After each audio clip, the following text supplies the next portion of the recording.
good, my link and me? Welcome back to another lovely, beautiful, sexy, amazing video. Equally lovely, equally beautiful, equally sexy, and equally amazing. LiTTyENT already. You know what time it is?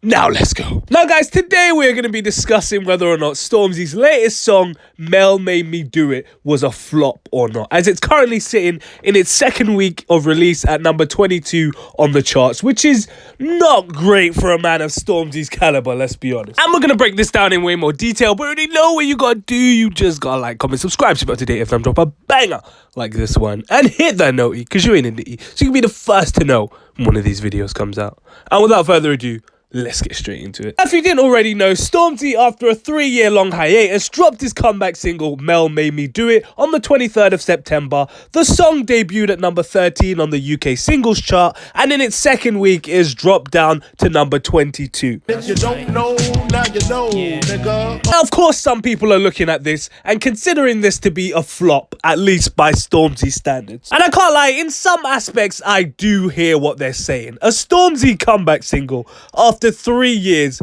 with all the budget behind the video and the promo and paying for all the cameos, a song like this should at least be cracking top 10. I mean, top 5. What am I talking about? Top 10. At least top 5. And unfortunately, it failed to reach that milestone. And let me remind you of the last time STORMZY came back from a long hiatus was in 2019 when he dropped Vossy Bop. That was the first single off his new album, Heavy Is the Head. And that song debuted at number 1. So I can't lie, that's kind of the standard for STORMZY. And STORMZY is setting the standard for himself. Yeah, that's true. Now let's go back to my nigga on the floor. Can't be taking songs to number 1. Can't be taking songs to the Shard. And then now you want to be taking songs to 5 guys. It's Burger King, cause man don't yam 5 guys. However, I think when we peel the layers back of this, there's multiple reasons for this transgression. First things first, and let's be real, let's keep it a buck. No one is listening to this tune like that. Let's just be real. Let's just be honest. If I asked you to start singing Mel Made Me Do It, could you really recite the words to me? You couldn't. Let's be real. You could not. I can't do it. You can. You can do it. You can. You can. Mel's making people do a lot of things, but listening to the song is clearly not one of them. I'm just saying. Don't get me wrong, the video is amazing and everyone was praising the visuals of the tune, but I can't lie, that's about it. I don't think people are streaming the song as much as they should be, as much as they could be, and the chart numbers are obviously reflecting this because, you know, it's going down week by week. And I think once you take away the shock value from how great the video is, people aren't really bumping the song itself. Like, they're not playing no Mel Made Me Do It in the club or in their car or in a party. Like, let's just keep it a buck. It's just not one of those songs. You're not that guy, pal. Trust me. You're not that guy. I mean, honestly, the only reason why I listened to the song on Spotify was so I could see what the song sounded like without the video. And I gotta be honest, the song was not hitting the same way. What was the reason?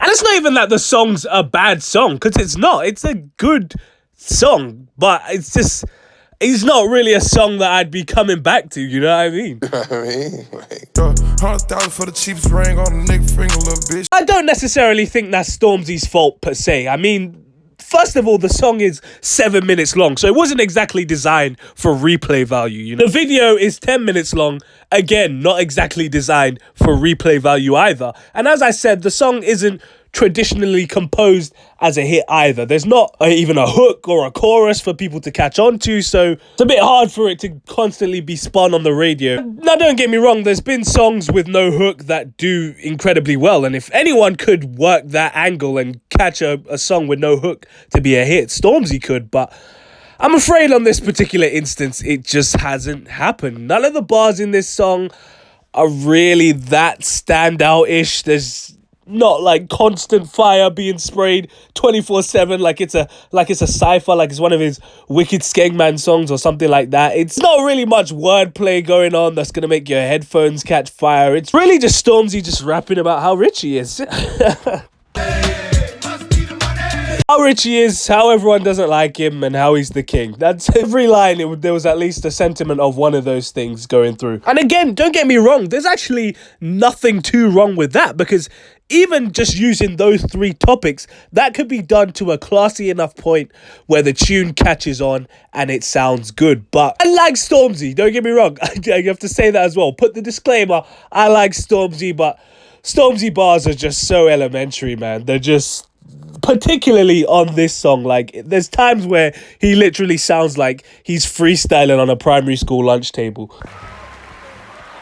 Times where he sounds like he's rapping to make sure that you don't miss the punchlines he's trying to throw. You know, man, them that rap like that. They rap slowly so you can hear the punchline and they're looking at you like, oh, don't let that go over your head. That's what it sounded like on this song a lot of the time. LOL, I'm fucking dead. Which of course begs the question of why did Stormzy go with this song as the first single?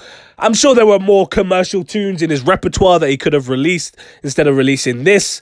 And I guess the answer is that he was just trying to get his name back in relevancy again. And he's picked a semi-great way to do it, you know. I can't say that he wasn't trying to have this song do what Vossi Bop did and become a #1 single, because he clearly was. I mean, if you look at the video, the budget to get Usain Bolt, Jose Mourinho, Dave, Heady One, all these people in the video must have been crazy. So, you know, labels are not spending that much money on a tune for it to not even crack the top 10. I'm sorry, they're just not doing it. The reason why I said it was a semi-great way to do this is because the video itself is great, but are people even talking about Stormzy in the video? All the conversations I've been hearing are about Jose Mourinho. All the conversations about the video has been about all the cameos and the expensive clothing. I like those stylish clothes you wear. Not really about Stormzy, apart from the fact that Stormzy's the GOAT for, you know, making it happen. I've not seen any convos really about how good the song is or about how hard the bars were. I don't really see anyone repeating any of the bars in the song apart from M on his head standing for millions and stuff like that. So of course it's got people talking about Stormzy again, but not in the way that I think he would have hoped for. Is this song a flop? I have to say yes and no. I wouldn't say flop is the right word necessarily, because I mean, charting at number 13 is still amazing, you know. That's still top 20. Even being at number 22 is still great, because, you know, you're still top 40, because that's what other artists are dreaming of doing.